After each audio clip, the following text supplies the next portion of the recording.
Hi everyone, welcome back to my channel. তো সেদিন ছিল 10 তারিখ, বাজে এখন রাত্রি 10:30। তো দেখো সেজেগুজে একেবারে রেডি হয়ে গেছি, কারণ এখন যাব আমরা বিয়েবাড়িতে। আর আমার এই লুকটা কেমন লাগছে কমেন্ট করে কিন্তু জানিও। আর আজকে আমাদের বেরোনোর কথা ছিল 9:30টার সময়, সেই মতো টাইমলি আমি রেডিও হয়ে যাই। কিন্তু অলওয়েজ প্রীতমের জন্য সব জায়গায় আমার পৌঁছাতে দেরি হবেই, তো আজকেও সেম।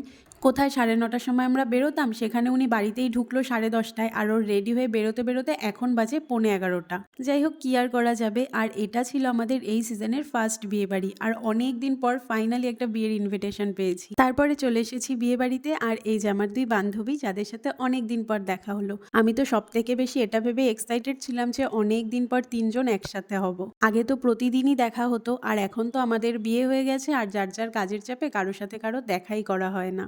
আর এই যে আজকের ব্রাইড মৌ, আমার যে আরেকটা বান্ধবীকে দেখালাম, ওরই বোন। আর বিয়েবাড়িতে এসেছি, কিছু খাবো না সেটা তো একদমই হয় না। তো এখানে স্টল ছিল ফুচকার পকোড়ার, তো প্রথমে দেখো পকোড়া নিয়ে নিয়েছি, আর আমি ভিডিও করছিলাম যেন আমার বান্ধবী রেগে যাচ্ছিল। তারপরে আমরা একটু ফুচকা খেলাম, আর এরপরে চলে গেলাম সোজা ডিনার করতে, কারণ অনেকটাই রাত হয়ে গেছিলো, আবার বাড়িও যেতে হবে। আর ডিনারের জন্য মানে মেন কোর্সে অনেক কিছুই ছিল, যা যা থাকে বিয়ে বাড়িতে, কিন্তু আমার কিছুই ভিডিও করা হয়নি। প্রত্যেকটা খাবারই ভালো হয়েছিল। তো আমাদের খাওয়া দাওয়া হয়ে যাওয়ার পর তারপরে দেখো এখানে এখন বিয়ে শুরু হয়ে গেছে, আর ওই দিন বিয়ের লগ্নটা একটু রাত করেই ছিল।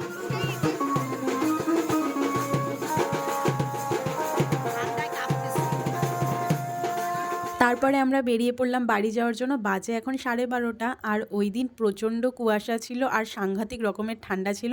ফোনে যদিও একটুও কুয়াশা বোঝা যাচ্ছে না। আর গুড ইভিনিং গাইজ, এটা হলো পরের দিন সন্ধেবেলা, বাজে এখন সন্ধ্যা 7টা। আর দেখো এখন আবারও রেডি হয়ে গেছি, কারণ এখন যাচ্ছি আমরা অভিষেকদা আর মহুয়াদের বাড়িতে। ওদের বাড়িতে ছিল আজকে ক্রিসমাস পার্টি, তো সেখানেই আমাদের ইনভাইট ছিল, সেই জন্য সন্ধেবেলা দুজনে রেডি হয়ে আবারও বেরিয়ে পড়লাম। আর চলে আসলাম আগে সৈকত দাদের বাড়ির সামনে। তো এখান থেকে এখন দিদিকে নিয়ে তারপরে যাবো সৈকতদার দোকানে, আর তারপরে ওখান থেকে সবাই একসাথে যাব।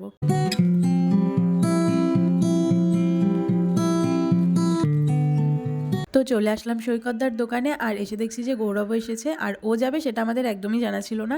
যাই হোক, চলো এখন আমরা একসাথে যাব। আর চলো বাকিটা ওদের বাড়িতে যাওয়ার পরই শেয়ার করছি। এই প্রথমবার এরকম কোনো ক্রিসমাস পার্টিতে যাচ্ছি, তো ওখানে কি হয় না হয় কিছুই জানি না, সবটাই প্রথমবার দেখব। যাই হোক, তোমাদের সাথেও সেটা শেয়ার করব।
তো বাজে এখন 10টা 15, প্রোগ্রাম শেষ, সবাই খাওয়া দাওয়া করে চলেও গেছে, শুধু আমরাই বাকি ছিলাম। তো আমরাও এখন খেতে বসে পড়েছি। তো চলো আমরাও এখন খেয়ে নিই, তারপরে যাব বাড়িতে। আর আজকে কালকের থেকেও ভয়ঙ্কর কুয়াশা ছিল, মানে এপার থেকে ওপার কিচ্ছু দেখা যাচ্ছিল না, কিন্তু ফোনে একটুও বোঝা যাচ্ছে না। তো বিয়ে দুদিন পর আমি থেকে আসতে পারবে কিনা অভিষেককে এটা বলতেছিলাম। সাগরিকা মেসেজ করছে আমি নতুন ফোনটাতে ছবি তোলো। গাইস এখন যাব বাড়িতে কারণ আমি আর পোস্ট সেভ হয়েছে ভাবছি এই অভিষেকটা খাওয়া হয় নাই কই না তো দিব না কি করবো? ফটো তুলে দেব। লাইট খাওয়া। আর আমরা যাবো বাড়িতে। আমি ওর জন্য একবার বলে করে দেওয়ার জন্য একবার মেসেজ করছি আজকে। তো দেখো এখন আমরা বেরিয়ে পড়েছি বাড়ি যাওয়ার জন্য। দিদি আর সৈকতদা চলে গেছে আর আমি, গৌরব আর প্রীতম একসাথে যাচ্ছি। তো গৌরবকে এখন আগে ওদের বাড়িতে নামিয়ে তারপরে আমি আর প্রীতম যাব বাড়িতে। আর পরপর এই দুদিন ঠান্ডার মধ্যে বাড়ি আসার জন্য না আমার প্রচণ্ড ঠান্ডা লেগে গেছে। চলো তাহলে ভিডিওটা এখানেই শেষ করছি। ভালো লাগলে লাইক কমেন্ট করো আর প্লিজ চ্যানেলটা সাবস্ক্রাইব করে দিও। দেখা হচ্ছে পরের ভিডিওতে। আর চলো তাহলে ভিডিওটা এখানেই শেষ করছি। ভালো লাগলে লাইক কমেন্ট করো, চ্যানেলটা সাবস্ক্রাইব করে দিও। দেখা হচ্ছে পরের ভিডিওতে।